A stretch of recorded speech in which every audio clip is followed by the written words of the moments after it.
ನಿಷೇಧಿತ ಮಾದಕ ವಸ್ತುಗಳಾದ ಗಾಂಜಾ, ಹೈಡ್ರೋ ಗಾಂಜಾ ಮತ್ತು ಎಂಡಿಎಂಎ ಮಾರಾಟ ಮಾಡುತ್ತಿದ್ದ ಕೇರಳ ಮೂಲದ ಇಬ್ಬರು ಡ್ರಗ್ ಪೆಡ್ಲರ್ಗಳನ್ನು ಮಲ್ಲೇಶ್ವರ ಪೊಲೀಸ್ ಠಾಣೆಯ ಪೊಲೀಸರು ಬಂಧಿಸುವಲ್ಲಿ ಯಶಸ್ವಿಯಾಗಿದ್ದಾರೆ. ಮಲ್ಲೇಶ್ವರ ಪೊಲೀಸ್ ಠಾಣಾ ವ್ಯಾಪ್ತಿಯಲ್ಲಿ ಇಬ್ಬರು ಅಪರಿಚಿತರು ಮಾದಕ ವಸ್ತುಗಳಾದ ಗಾಂಜಾ, ಹೈಡ್ರೋ ಗಾಂಜಾ ಮತ್ತು ಎಂಡಿಎಂಎ ಮಾರಾಟ ಮಾಡುತ್ತಿರುವ ಬಗ್ಗೆ ಪೊಲೀಸರಿಗೆ ಮಾಹಿತಿ ಲಭಿಸಿದೆ.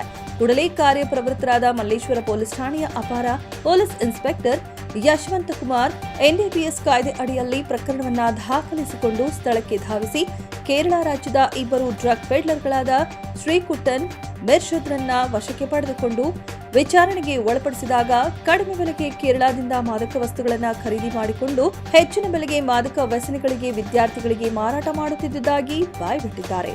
ಡ್ರಗ್ ಪೆಡ್ಲರ್ಗಳ ಬಂಧನದಿಂದ ಬೆಲೆ ಬಾಳುವ 1 KG 940 gram ganja, 23.19 gram MDMA, 33 gram hydro ಗಾಂಜಾವನ್ನ ಮಲ್ಲೇಶ್ವರ ಪೊಲೀಸ್ ಠಾಣೆಯ ಪೊಲೀಸರು ವಶಕ್ಕೆ ಪಡೆದುಕೊಂಡಿದ್ದಾರೆ.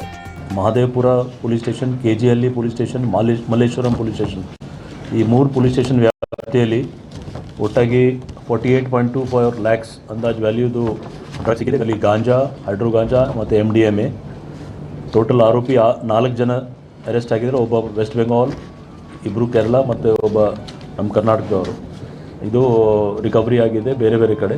ಇನ್ನು ಈ ಕಾರ್ಯಾಚರಣೆಯನ್ನ ಬೆಂಗಳೂರು ನಗರ ಉತ್ತರ ವಿಭಾಗದ ಡಿಸಿಪಿ ಬಿಎಸ್ ನೇಮೇಗೌಡ ಅವರ ನಿರ್ದೇಶನದಂತೆ ಮಲ್ಲೇಶ್ವರ ಉಪವಿಭಾಗದ ಎಸಿಪಿ ವೇಣುಗೋಪಾಲ್ ಅವರ ಮಾರ್ಗದರ್ಶನದಲ್ಲಿ ಮಲ್ಲೇಶ್ವರ ಪೊಲೀಸ್ ಠಾಣೆಯ ಅಪಾರ ಪೊಲೀಸ್ ಇನ್ಸ್ಪೆಕ್ಟರ್ ಯಶವಂತ್ ಕುಮಾರ್ ಅವರ ನೇತೃತ್ವದಲ್ಲಿ ಪಿಎಸ್ಐ ರಮೇಶ್, ಎಎಸ್ಐ ಸಿದ್ದಪ್ಪ ಪೂಜಾರ್, ಸಿಬ್ಬಂದಿಗಳಾದ ಜಗದೀಶ್, ಬೋರಾ ನಾಯಕ್, ಅಮರೀಶ್ ಅವರುಗಳ ತಂಡ ಡ್ರಗ್ ಪೆಡ್ಲರ್ನನ್ನ ಬಂಧಿಸುವಲ್ಲಿ ಯಶಸ್ವಿಯಾಗಿದ್ದಾರೆ.